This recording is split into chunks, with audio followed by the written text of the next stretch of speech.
Toll ಕಚೇರಿಗೆ ನುಗ್ಗಿ lorry ಚಾಲಕರಿಂದ ದಾಂಧಲೆ, toll ಸಿಬ್ಬಂದಿಗೆ ಹಿಗ್ಗಾಮುಗ ಥಳಿತ ಆಗಿರುವಂತಹ ಒಂದು ಘಟನೆ. ಕಚೇರಿ ಗಾಜುಗಳನ್ನ ಪುಡಿಪುಡಿಗೊಳಿಸಲಾಗಿದೆ. ಚಿಕ್ಕಬಳ್ಳಾಪುರ ಜಿಲ್ಲೆಯ ಬಾಗೇಪಲ್ಲಿ ಟೋಲ್ ಪ್ಲಾಜಾದಲ್ಲಿ ಘಟನೆ ಸಂಭವಿಸಿದೆ. ತಡರಾತ್ರಿ 2 ಗಂಟೆ ಸುಮಾರಿಗೆ ಟೋಲ್ ಪ್ಲಾಜಾ ಕಚೇರಿಗೆ ನುಗ್ಗಿದಂತಹ ಒಂದಷ್ಟು ಮಂದಿ ಕೃತ್ಯವನ್ನ ಎಸಗಿದ್ದಾರೆ. ಟೋಲ್ ಕಟ್ಟಿಸಿಕೊಳ್ಳಲು ವಿಳಂಬ ಹಿನ್ನೆಲೆಯಲ್ಲಿ ಚಾಲಕ ಹಾಗೂ ಸಿಬ್ಬಂದಿ ನಡುವೆ ಒಂದಷ್ಟು ಮಾತಿನ ಚಕಮಕಿ ನಡೆದದ್ದು ಕೈ ಮಿಲಾಯಿಸುವ ಹಂತಕ್ಕೆ ಹೋಗಿತ್ತು. ತದನಂತರ ತಡರಾತ್ರಿ ತಮ್ಮ ಸಹಚರರೊಂದಿಗೆ ಬಂದ ಲಾರಿ ಚಾಲಕರಿಂದ ಈ ಒಂದು ಕೃತ್ಯ ನಡೆದಿರುವಂತಹ ದೃಶ್ಯವನ್ನ ನೀವು ನೋಡ್ತಾ ಇದ್ದೀರಿ. 4 ಟೋಲ್ ಸಿಬ್ಬಂದಿಗೆ ಗಾಯವಾಗಿದೆ. ನಿವೃತ್ತ ಯೋಧ ರಾಮಾಂಜಿ ನಾಯಕ್ಗೆ ಕೂಡ ಗಾಯವಾಗಿದೆ. ಗಾಯಾಳುಗಳನ್ನ ಬಾಗೇಪಲ್ಲಿ ಸರ್ಕಾರಿ ಆಸ್ಪತ್ರೆಗೆ ದಾಖಲು ಮಾಡಲಾಗಿದ್ದು ಚಿಕಿತ್ಸೆಯನ್ನ ಕೊಡಿಸಲಾಗ್ತಾ ಇದೆ. ಪ್ರಕರಣ ಸಂಬಂಧ ಬಾಗೇಪಲ್ಲಿ ಪೊಲೀಸರಿಂದ 10 ಮಂದಿಯ ಬಂಧನವನ್ನ ಕೂಡ ಮಾಡಲಾಗಿದೆ.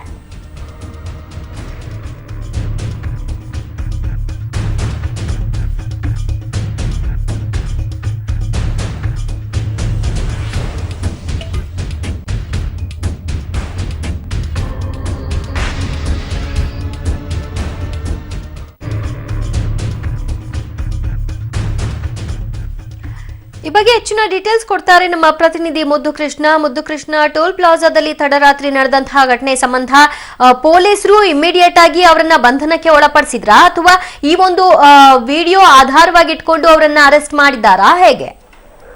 ಖಂಡಿತ ದಿವ್ಯ ಜ್ಯೋತಿ, ಏನಂತಂದ್ರೆ ಘಟನೆ ನಡೆದ ನಂತರವಷ್ಟೇ ಪೊಲೀಸರು ಸ್ಥಳಕ್ಕೆ ಬಂದಿದ್ರು. ಅಲ್ಲಿ ಸಿಕ್ಕ ಕೆಲವರನ್ನ ಒಂದಷ್ಟು ಜನನ ಬಂಧಿಸಿದ್ರು. ಮತ್ತೊಂದಷ್ಟು ಅಂದ್ರೆ ಅಲ್ಲಿ ಯಾರನ್ನ ಅರೆಸ್ಟ್ ಮಾಡಿದ್ರು ಅವ್ರ ಕಡೆಯಿಂದ ಮಾಹಿತಿ ಪಡೆದು ಮತ್ತೊಂದಷ್ಟು ಜನರನ್ನ ಏನೊಂದು ಬಾಗೇಪಲ್ಲಿ ತಾಲೂಕು ಜೂಲುಪಾಳ್ಯ ಗ್ರಾಮದಲ್ಲಿ ಕೆಲವರನ್ನ, ಮತ್ತೆ ಗುಡಿಬಂಡೆ ತಾಲೂಕು ಗಂಗೇನಹಳ್ಳಿ ಅಂತ ಗ್ರಾಮ, ಆ ಗ್ರಾಮದ ಕೆಲವರನ್ನ, ಒಟ್ಟು ಈಗ 10 ಜನವನ್ನ ಈ ಪ್ರಕರಣ ಸಂಬಂಧ ಈಗ ಪೊಲೀಸರು ಬಂಧಿಸಿರ್ತಕ್ಕಂಥದ್ದು ದಿವ್ಯ ಜ್ಯೋತಿ. ಏನಂತಂದ್ರೆ ಘಟನೆ ಹಿನ್ನೆಲೆ ಹೇಳೋದಾದ್ರೆ ತಡರಾತ್ರಿ ಅಂದ್ರೆ 12 ಗಂಟೆ ಸುಮಾರಿಗೆ ಮೊದಲು ಒಬ್ಬ ಚಾಲಕನಿಗೆ ಆ ಟೋಲ್ ಸಿಬ್ಬಂದಿ ಜೊತೆ ಒಂದು ಮಾತಿನ ಚಕಮಕಿ ನಡೆದು ಒಂದಷ್ಟು ಜಗಳ ಆಗುತ್ತೆ. ಆದ್ರೆ ಆ ಸಂದರ್ಭದಲ್ಲಿ ಏನು ಟೋಲ್ ಸಿಬ್ಬಂದಿ ಇದ್ದಾರೆ ಅವರೆಲ್ಲರೂ ಕೂಡ ಒಂದುಗೂಡ್ತಾರೆ.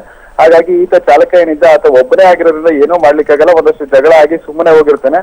ಆದ್ರೆ ಮಧ್ಯರಾತ್ರಿ ಮತ್ತೆ 2:30 3 ಗಂಟೆ ಸುಮಾರಿಗೆ ಏನು ತನ್ನ ಸಹಚರರನ್ನು ಎಲ್ಲರನ್ನೂ ಕೂಡ ಆ ಟೋಲ್ ಬಳಿ ಕರ್ಕೊಂಡ್ಬಂದು ಒಂದು 20 ಜನರ ತಂಡ ಏನು ಟೋಲ್ಗೆ ನುಗ್ಗುತ್ತೆ. ಏಕಾಏಕಿ ಅಲ್ಲಿರ್ತಕ್ಕಂಥ ಒಂದಷ್ಟು ಸಿಬ್ಬಂದಿಯ ಮೊದಲಿಗೆ ಆಚೆ ಕಡೆ ಇದ್ದಂತ ಸಿಬ್ಬಂದಿಯನ್ನು ಕಣ ಥಳಿಸಿ ಅವರಿಗೆ ಗಾಯಗೊಳಿಸುತ್ತೆ. ಮತ್ತೆ ಟೋಲ್ ಕಚೇರಿಗೆ ನುಗ್ಗಿದ್ದಲ್ಲದೆ ಅಲ್ಲಿ ಒಳಗಡೆ ಕಚೇರಿಯಲ್ಲಿ ಇರ್ತಕ್ಕಂಥ ಪೀಠೋಪಕರಣಗಳನ್ನೆಲ್ಲ ಧ್ವಂಸ ಮಾಡುತ್ತೆ. ಅಲ್ಲಿರ್ತಕ್ಕಂಥ ಕಿಟಕಿ ಗಜಗಳನ್ನ ಪುಡಿ ಮಾಡಿ ಒಂದು ರೀತಿಯ ದೊಡ್ಡ ದಾಂಧಲೆಯನ್ನ ಮಾಡಿದ್ದಾರೆ. ಹೀಗಾಗಿ ಈ ಘಟನೆಯಲ್ಲಿ ಟೋಲ್ ಸಿಬ್ಬಂದಿಯವರು 4 ಜನ ಗಾಯಗೊಂಡು ಈಗ ಬಾಗೇಪಲ್ಲಿ ಸರ್ಕಾರಿ ಆಸ್ಪತ್ರೆಯಲ್ಲಿ ಚಿಕಿತ್ಸೆ ಪಡಿತಾ ಇದ್ದಾರೆ. ದಿವ್ಯಾ, ಥ್ಯಾಂಕ್ ಯು ಮುದ್ದು ಕೃಷ್ಣ ನಿಮ್ಮೆಲ್ಲ ಮಾಹಿತಿಗೆ.